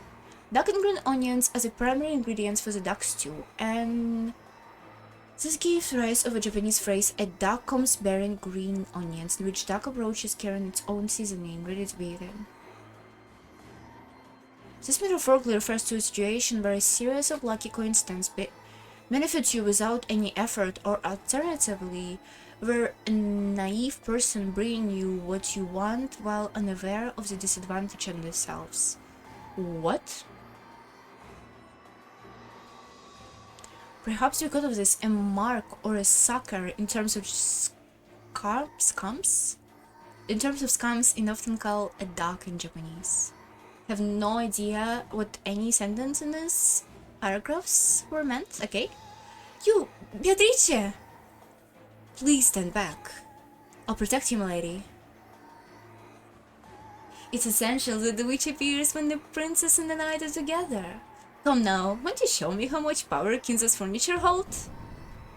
She snapped her fingers and there was a piercing sound. When she did, a blizzard of gold butterflies started up and they began to form a small mountain as they were whirled around in a circle. Just like how cold wintry wind swirls and creates a mountain of leaves. Huh? From that mound of gold, a hand sprouted, and it appeared as though a resident of the world, resident of the world below was crawling out. Oh, world below, okay. What is this? What's going on? Jessica couldn't comprehend what she was seeing right now, and her mouth kept flopping open and closed. It was a little attempt to take in and digest knowledge, to understand the incomprehensible.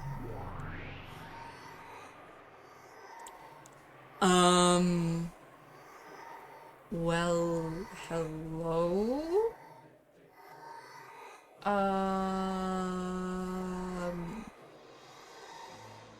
Are you okay? What the fuck is this? Excuse me? Ooh?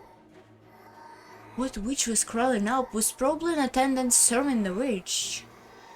Goat muscular man? Why is his biceps shows through the fabric of his jacket? It's like boobs on women in this game. It's like muscles of men. It appears to be wearing a uniform following the pattern of those who serve. Sorry. But its face was different. It was strange looking. It was covered with pitch black hair. Its breast, throat and breasts, and its eyes were filled with the same strange subterranean glow as lava. Cute, okay. And the symbol of those who are not inhuman, a pair of horns. I wonder why actual killings wasn't made by... I wonder why actual killings wasn't presented the same way as this right now. And the symbol of those who are not human, a pair of horns, was a figure of a gold-faced attendant who served the witch. Okay. Jessica could no longer decide what to say. All this happening in front of her couldn't be explained with these words common sense, and she couldn't do anything except open and close her mouth. Jessica hadn't noticed that this island has already been cut off from the rules of the world, but even so, she could understand that this goat attendant was the witch's familiar, and it was after her life. And it seems that the witch has already ordered that. And she faced Kanan with an expectant gaze. She faced him with a provocative gaze filled with expectations, as though asking him how he planned to protect this maiden. An attendant had looked especially like a beast when it had been crawling up, but its composure, you could see that it had more than enough dignity to be worthy of serving the Golden Witch, and you could tell that it would overflow in with joy of furniture wanting to meet its master's expectation. Oh, why don't you show me the power of Kinza's furniture? Don't get it wrong again, understand? Don't forget that you are furniture. If you continue acting like a human even now, this would be settled by your death alone. The goat attendant made gestures that seemed to be a silent bow. That was in response to his master, or was it in offers to the opposing canon? Then, on an attendant's head, a blade of wicked malice appeared. Huh? What the fuck is this? What is that? Yeah, that's my question. Jessica had been unable to understand what was happening in front of her for a while now. All she understood was that this thing was a glimmering for a purpose of threatening her own life. And right now, that was enough. Karan spoke quietly to Jessica, who has been hiding behind his back. "Milady, please stay back, against the wall. Never let your back leave the wall." "What?" The maiden should obediently hide behind the great knight's back.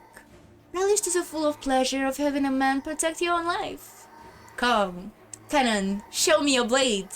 Excuse me? Huh? Where? Where? Why?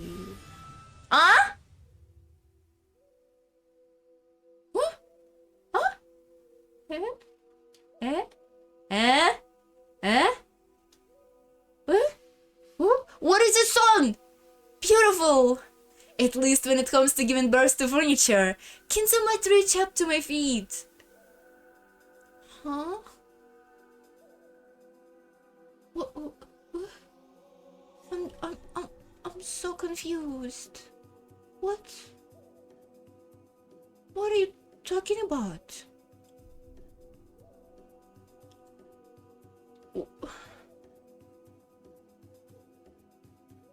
Something like this can even be used to trim the roses.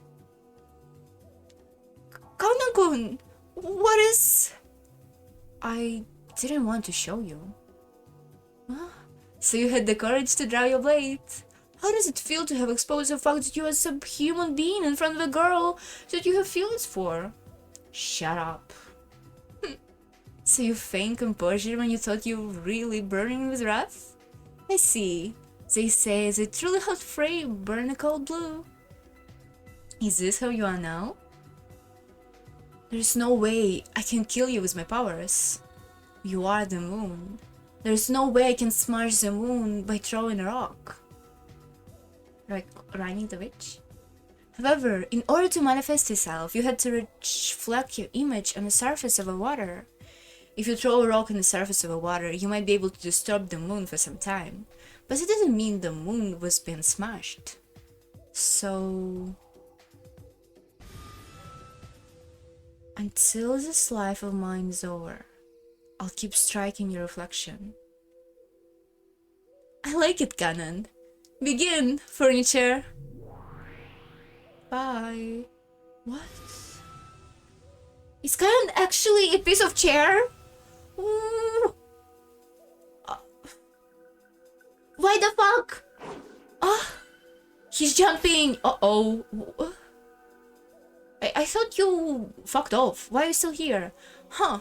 A beautiful trail. The witch's words of adoration broke the silence and for just an instant broke Jessica's paralysis. Am I dreaming? Yeah, that's my question too. Really glad they got me a character to self-insert into the scene. Come, furniture of a witch. I'll beat you down the hell you came from.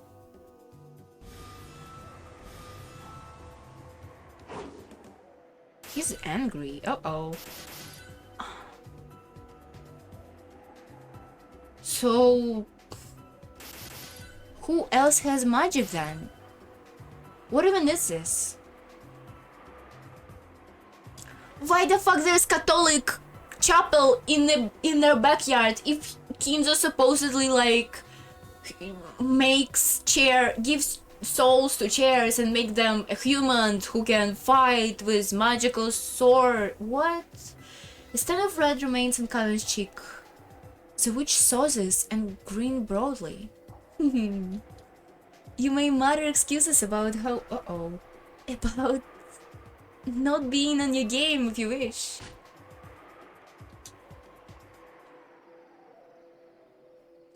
Kanan-kun, stay strong! It's alright. I won't die yet. Boom. Boom, boom.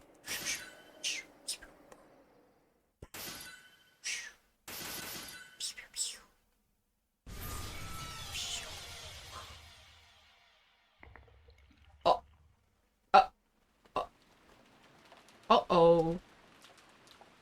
The trail drawn by the goat attendant's blade drew a large arc in an empty space. Karan wasn't here. Is he dead? He was behind it. Oh, oh, I'm sorry. He just teleported. I'm sorry, I'm sorry. I'm sorry. Back when you came, and await you, master. Die.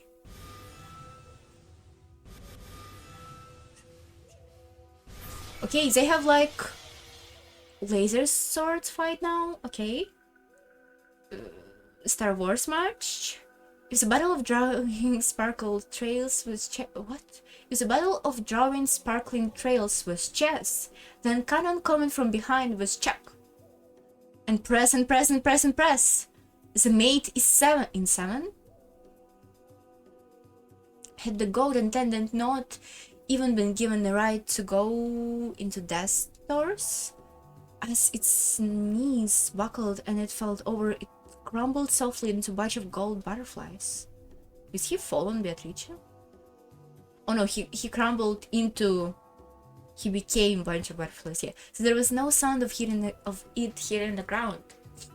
Even those who couldn't understand this battle could definitely at least realize that Kara has been magnificent. So it could win against one handmaid. It seems you aren't so pathetic. You're next, Beatrice!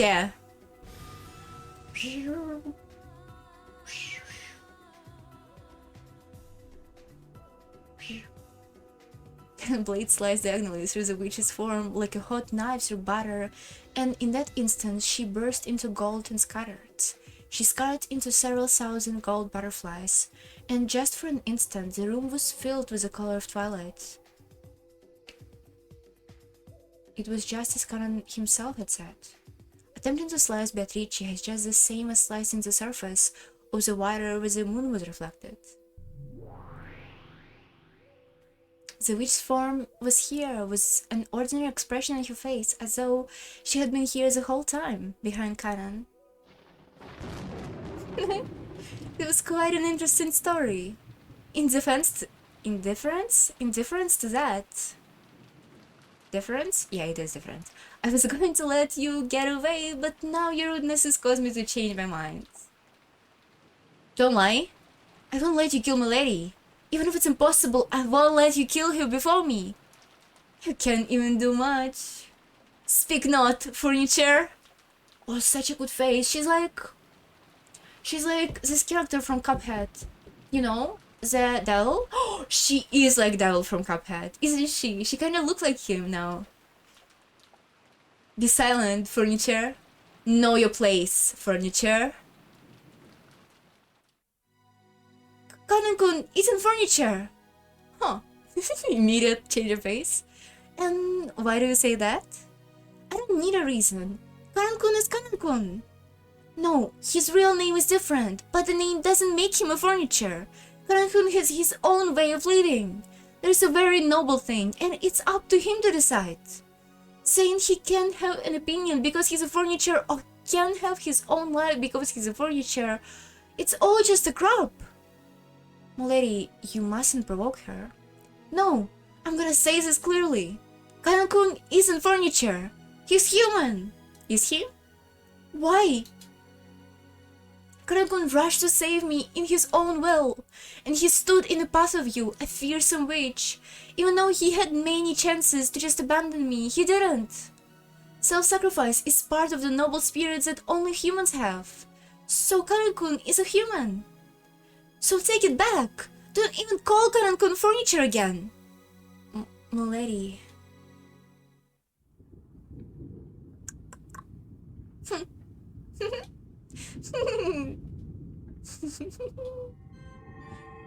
Don't speak, human. Let us end this quickly. After all, it is only second twilight. Now, I will sacrifice the two who are close, who accept each other's dignity. Come, arise, forgive the sin. One of the 7 stays of purgatory last. Really? Last? Aren't they like each other? The witch summoned her own furniture with a mixture of laughter and anger on her face. The same guy? Oh, hi! Hi! Asmodeus the Lustful. Hi! Hi! Cute girl? Beatrice looks so good. Such a good face. Hi! Asmodeus the Lustful. Right here. I've had enough of this farce. Quickly! Execute the second twilight! Do not permit to blink thrice. As you command. Another weirder showed up. It took Kanan less than an instant to understand. That goat face from a second ago has been nothing more than a pawn to the witch. However, there was a marked difference in the value of this piece, of this furniture, that was being newly summoned. Honey, what are you doing? What is striking?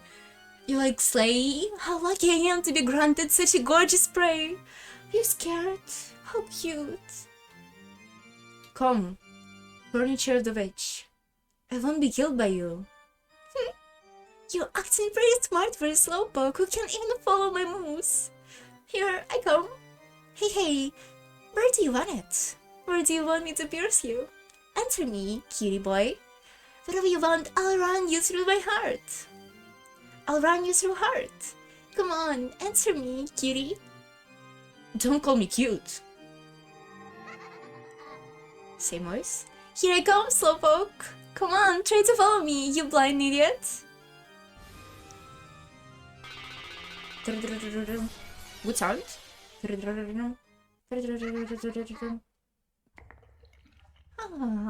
Wow.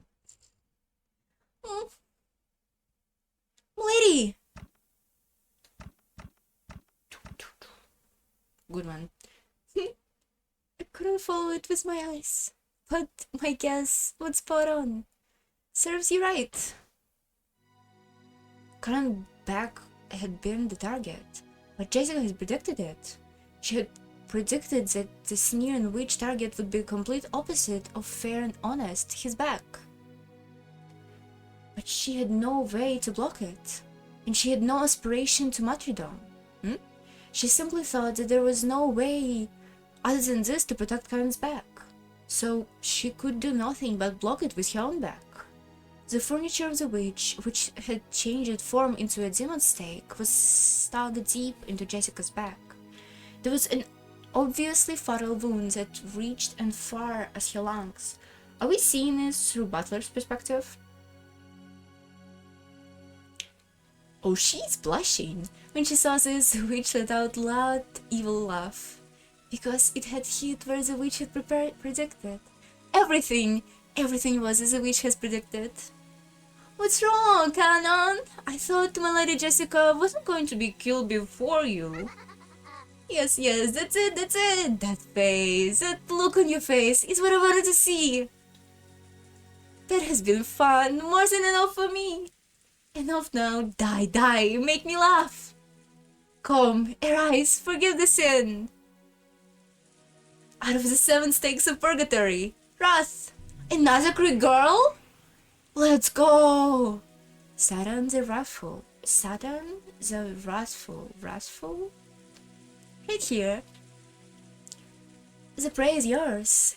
Eat him right now and close the curtain of his stage. If you were a human, I'd say it's time for you to step down, but since you're furniture, maybe I should say it's time for the stage manager to carry you behind the stage. Oh, I'm not furniture anymore. I won't doubt that again. Ooh, is he gonna have a character development next time? Is she another girl who strikes a pose? Oh? You're gonna be killed by me again? Your chest, it's... Oh, you again? So it was you who killed him the last time. Your chest is so warm and it feels good to stick myself in here, you know? Come on, let me have another taste. Make me feel real good with that hot flesh blood and a warm chest of yours.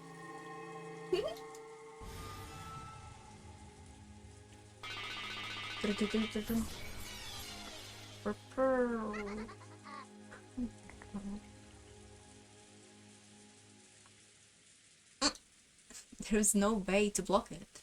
The sound of a woodpecker filled the entire room, and before he could blink, it was already right in the center of his chest. When you take a piece in chess, it's impossible by the rules for your opponent's piece to defend, so this was an obvious result, and the one even specified by the rules. Okay. Caron landed on his knees, and he apologized. Not to the witch, and not to my lady. He apologized to Jessica.